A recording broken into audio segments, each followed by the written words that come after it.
Hey guys, hoping all is well with everyone. So in this video we're going to be continuing the read along of the Secret Zoo, Traps and Specters, and we're going to be starting today with chapter 16. So just as a quick recap, in chapter 15 the Descenders and the Action Scouts were having a competition which was originally kind of hidden by the idea of a volunteer appreciation night at the Secret Zoo. So in this video we're going to be kind of continuing to see how the Scouts compete against the Descenders.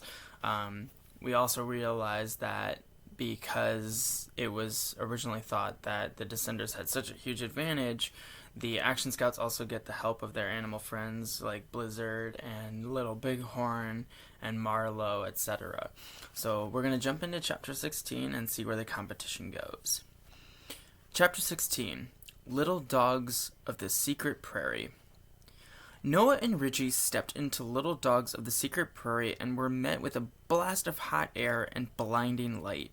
A dusty grassland reached out in all directions, patches of tall grass and cacti rising from the landscape. The hard ground was pitted with countless holes that hundreds of prairie dogs dove in and out of.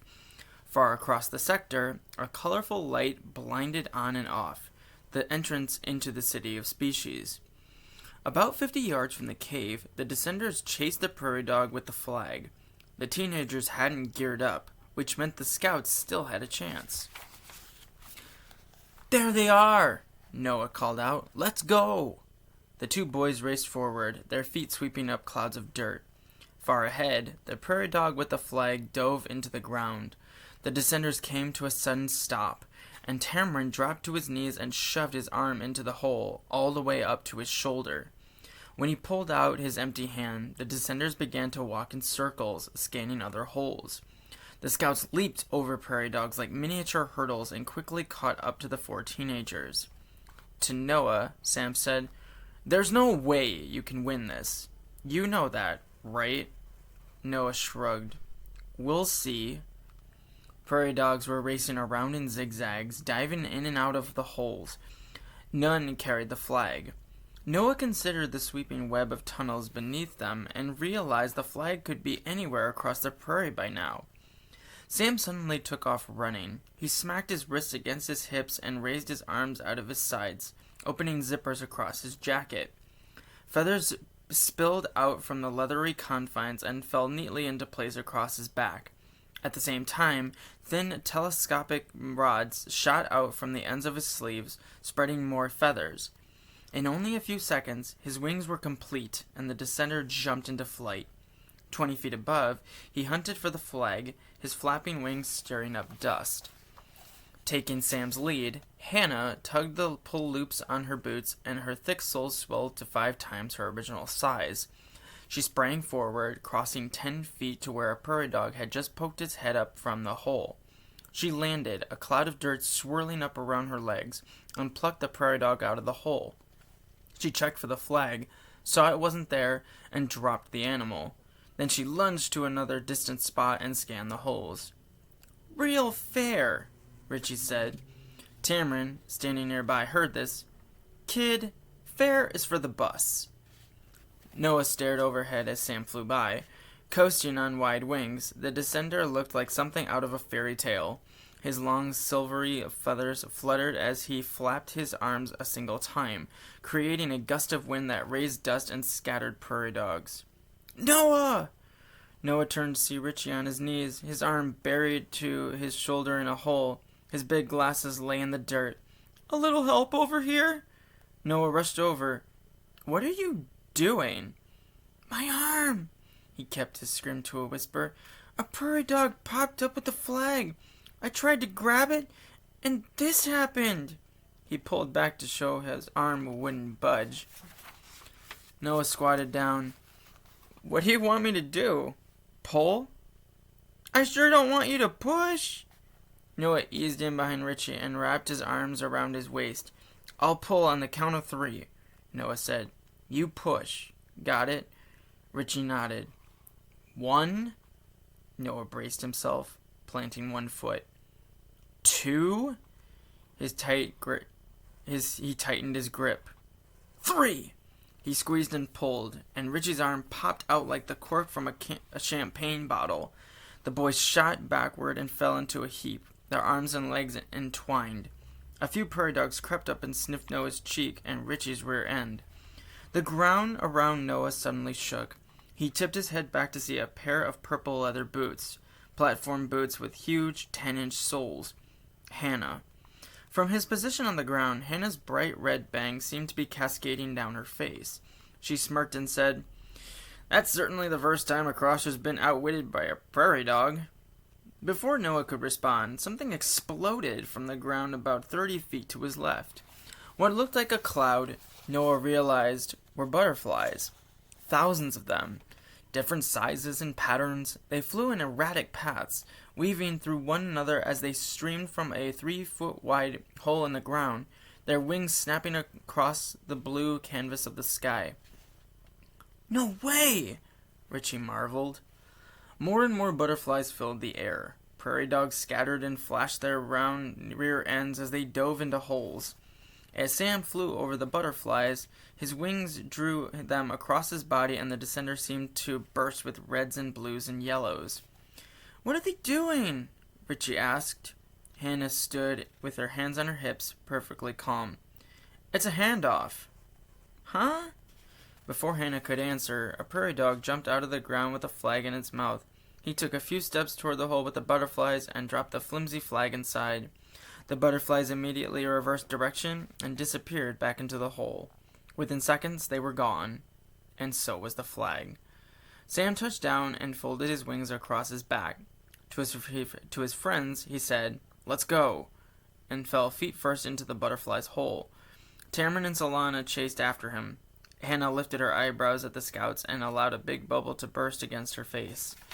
With the quick lap of her tongue, she wiped away the residue, then dove more than 20 feet through the air and disappeared headfirst into the hole, leaving the scouts alone with the prairie dogs. "Wow!" Richie said after a few seconds. He picked up his glasses and planted them squarely on his face.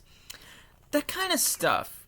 You know, the earth exploding with butterflies, it never really stops impressing me." Noah said, "You know where that tunnel goes, right?" "My guess is the secret butterfly nuts." Noah nodded. They ran to the hole and stared into it. A wave of fear crossed over Noah. The scouts had never been to the sector attached to the butterfly house in the Clarksville Zoo. For them, this was uncharted ground. "What do we do?" Richie asked. "Exactly what the descenders did. We jump in."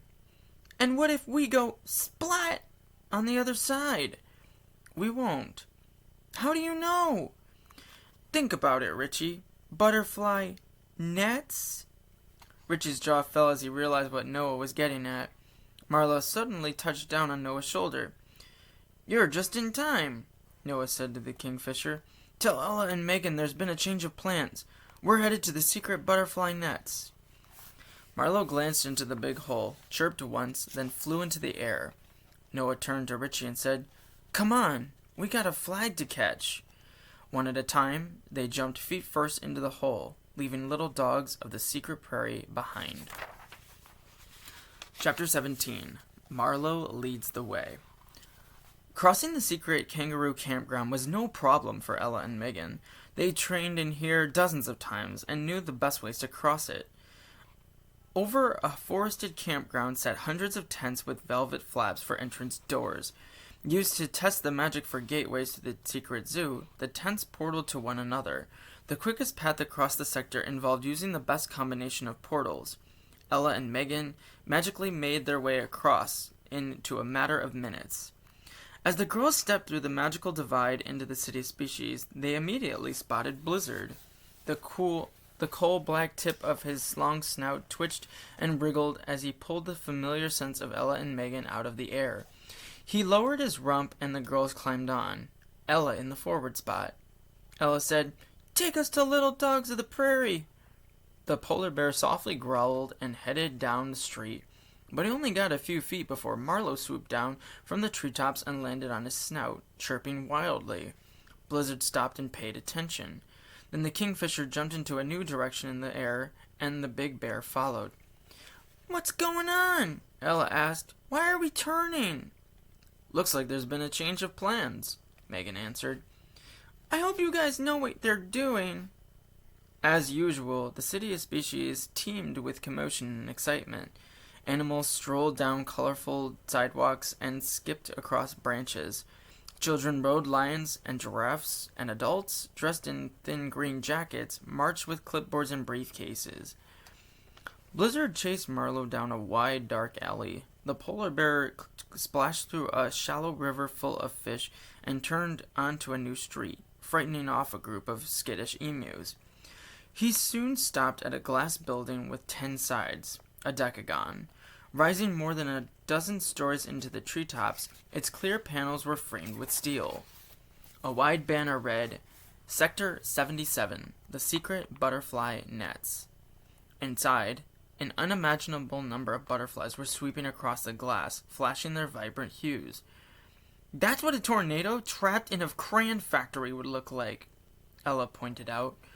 Marlo dipped down and landed on Blizzard's head, appearing like a blue bow in his white fur. The girls turned their stares to the thin strips of velvet hanging at the building's entrance only a few feet away. There was no sign of the flag, the scouts, or the descenders. And I'm going to stop the video there. I hope you guys enjoyed, but as always, I hope to see you guys again soon. We'll be continuing the read-along of The Secret Zoo, and next time we'll be continuing with Chapter 18. But as always, guys, please take good care of yourselves and be safe, and I look forward to seeing you next time. Bye.